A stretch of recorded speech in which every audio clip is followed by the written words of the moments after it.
Hi everybody and welcome back to Guide to Aviation. On today's session, I would be taking you through the most dreaded question. Tell me about yourself. It is one of the most commonly asked questions in any interview. So how do you introduce yourself? I would say you would need to pre-write it and learn it so you can present yourself in the most professional way. So on today's session, I will guide you through that process. After this session, I'm 100% sure that you would be able to write your own self-introduction.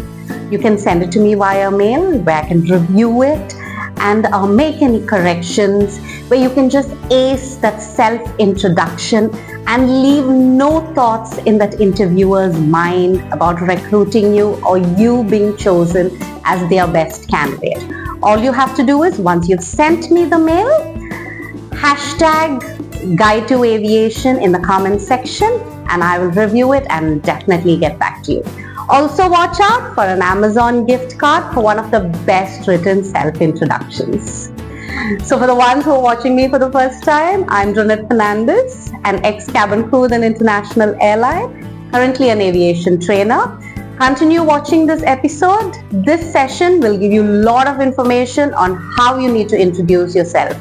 So do not forget to press the like button and the subscribe button and continue following me. Self-introduction. Most often, this round of interview might be the last round.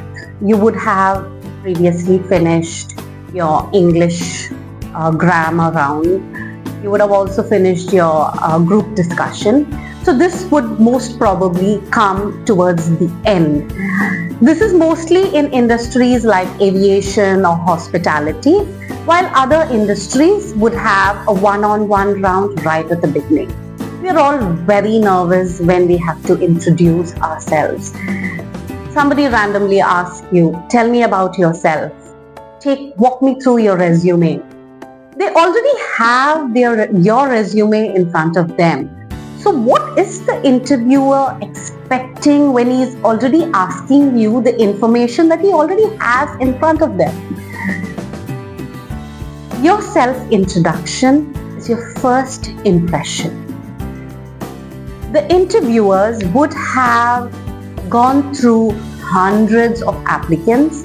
They would have heard many candidates explain the same thing over and over. So when you start off your introduction, you need to grab their attention. You need to make them want to listen to you and not fall asleep.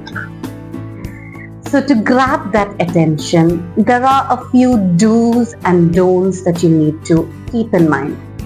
My first suggestion would be always write down your self-introduction. English is not everybody's first language. We all make mistakes, and when you're in a crowd or when you're in front of a particular set of people where you're trying to show them your best of abilities, you can get very nervous and you can fumble. So I will guide you through a few steps where you can write a self-introduction, practice it as much as you can so you have the perfect flow, not a robotic one, but a perfect flow where you are speaking very fluently. So let me guide you through step 1. Step 1, your greeting. Hello, good morning, good afternoon, good evening. If it is before 12 noon, you always say good morning. If it is before 4 p.m., you say good afternoon. And post that, you say good evening. Now to avoid this confusion where you start fumbling and then you don't know what time of the day, what hour of the day it is, you can also say good day. It is a very formal way of greeting somebody. Now in your room, there would be not just one recruiter, there would be a few of them there. Make sure you smile and give eye contact with everybody in the room. You don't want anybody to be left out there. You can thank them for giving you the opportunity to speak about yourself.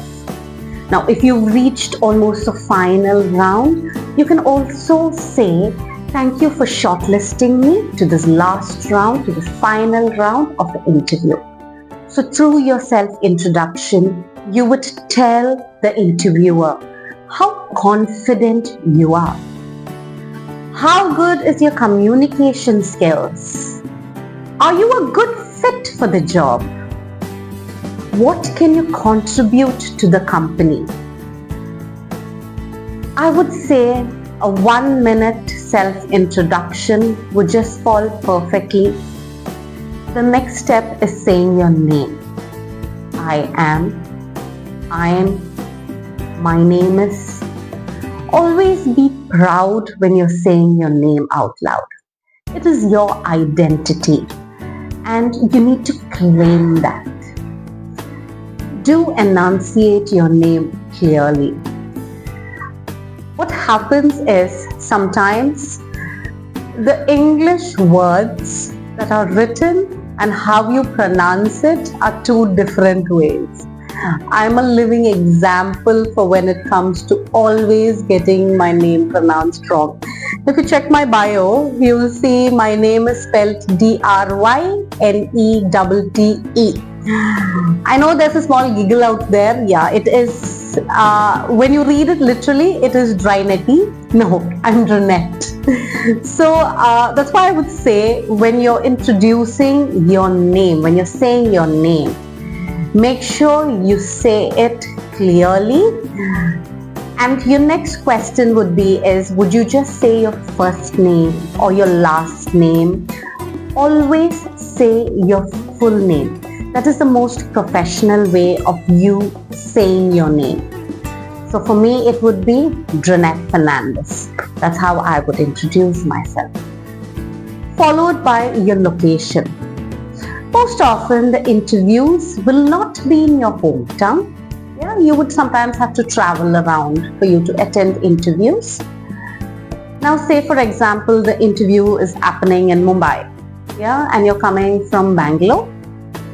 Say you're coming from Bangalore. Your hometown is Karnataka, Bangalore. Let's not go into sub-districts and local areas and everything, because the people who are coming from outside to take your interview only would know the main place. Yeah, so you just have to mention that. So if you're coming from Kerala, just mention Kerala. Yeah, you're coming from there. You're coming from Hyderabad, then just say I'm coming from Hyderabad, followed by your location. Next would be your work experience. Now, if you're a fresher, you can skip this whole part and go to your experience about what you're doing currently. You're not a fresher, you are currently working, then that is what you're going to be explaining next to them, your work experience. Always when you're mentioning your work experience, start with your designation, the company you're working for, and the tenure. How many years you have been working there. Like I would say I'm working as a front office executive in the Oberoi hotels. Been there for the past 2 years. Always make sure it is in this format. You can also mention the awards you have received. Now, any awards you receive, if you're going to claim it, you also have to show proof of what you're claiming. It's only then that they would understand that whatever you're saying is credible. Like if you have been awarded the best team player for a particular month or the best employee for the month, you can mention all that. But make sure you have all certificates, all proof showing that, claiming that this has happened, and there is absolute authenticity to whatever you're claiming.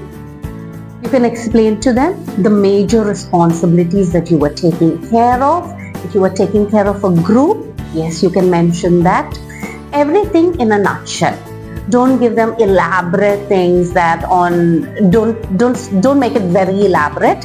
Just points of what you have been doing. You have been taking care of a team, you have been taking care of administration, you had solved guest problems, any specific problem you want to mention where it has highlighted your qualification to this job.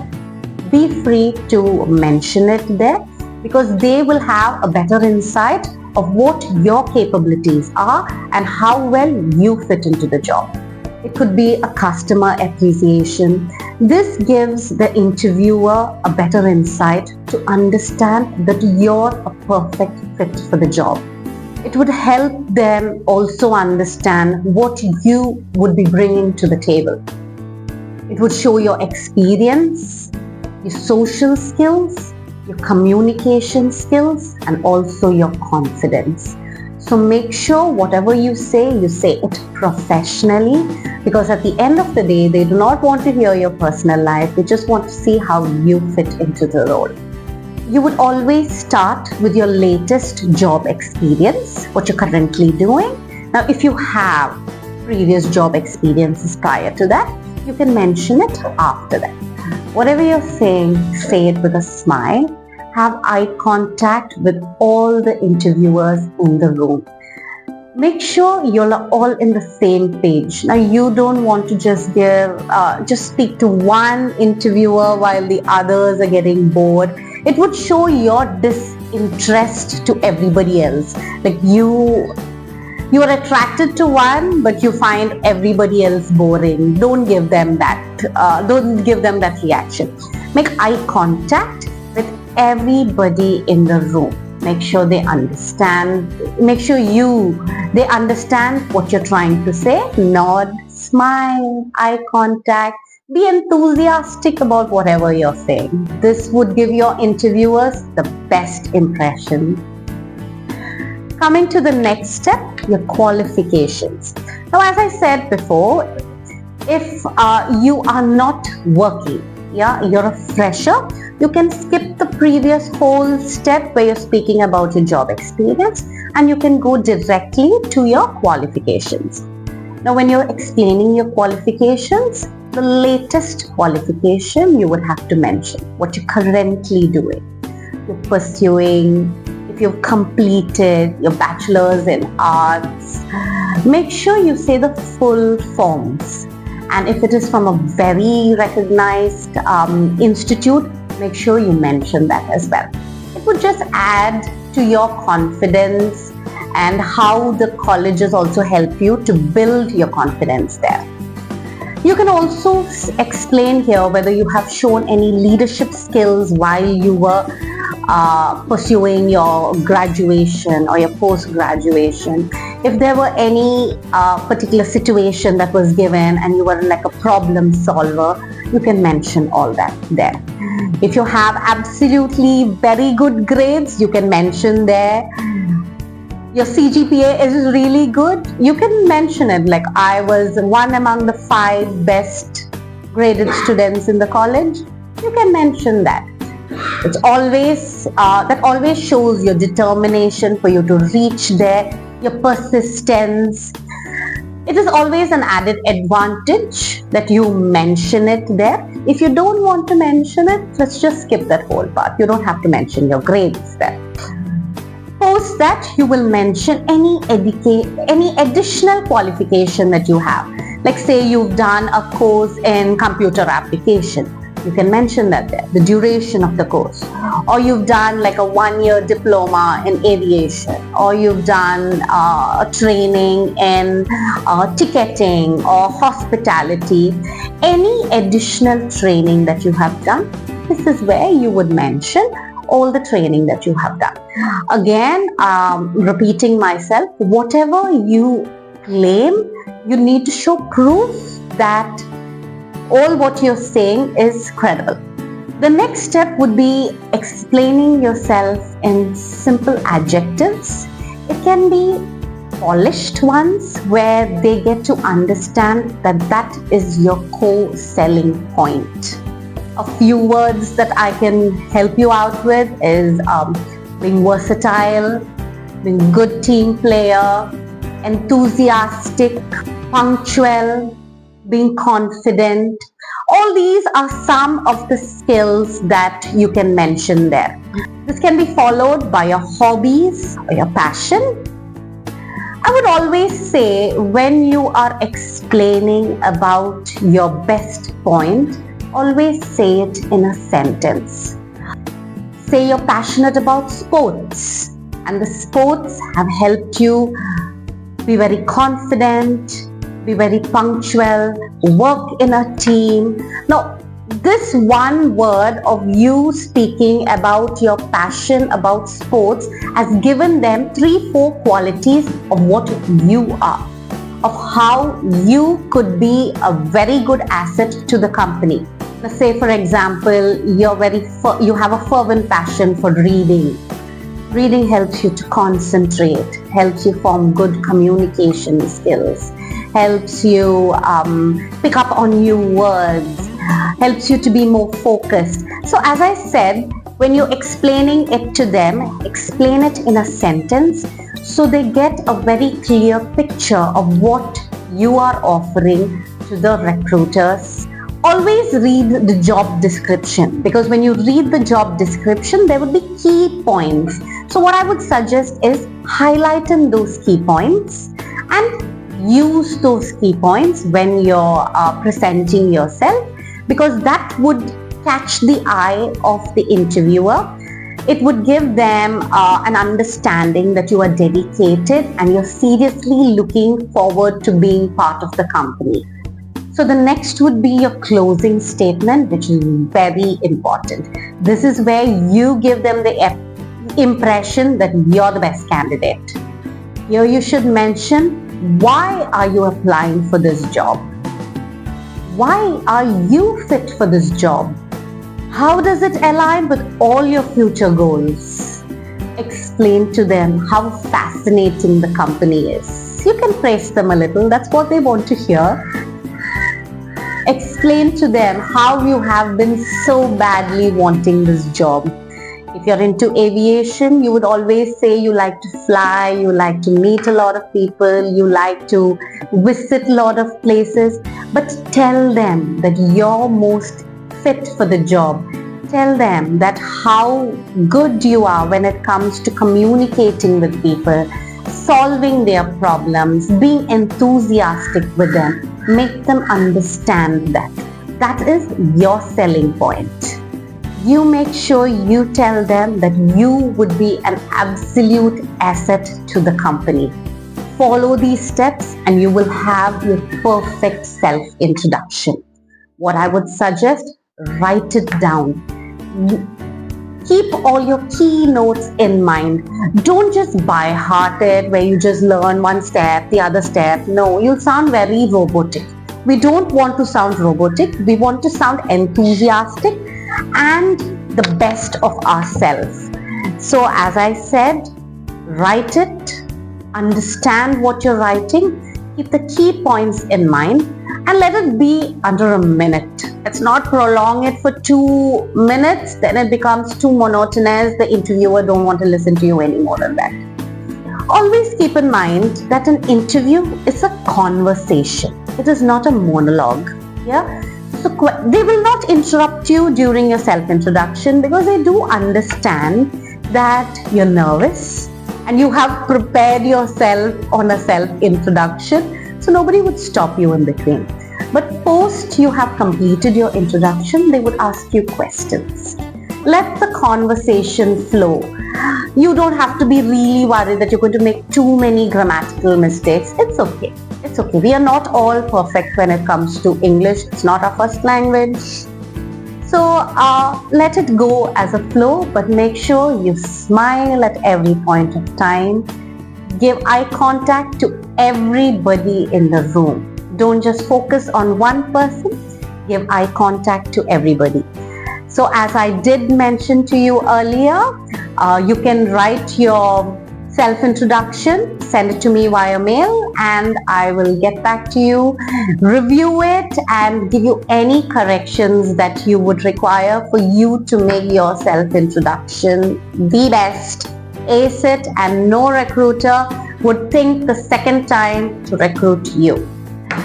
I hope the session was informative. Do follow my sessions. Follow me on GuideToAviation, and I'll be coming back with more information regarding your interviews, your strengths, your weakness. Continue following me. Bye for now. Don't forget to hashtag GuideToAviation in the comment section so you get your prompt reply. Also, the exciting Amazon gift voucher for the best self-introduction. Continue watching me through my sessions where I give you all the information that you need. Bye-bye.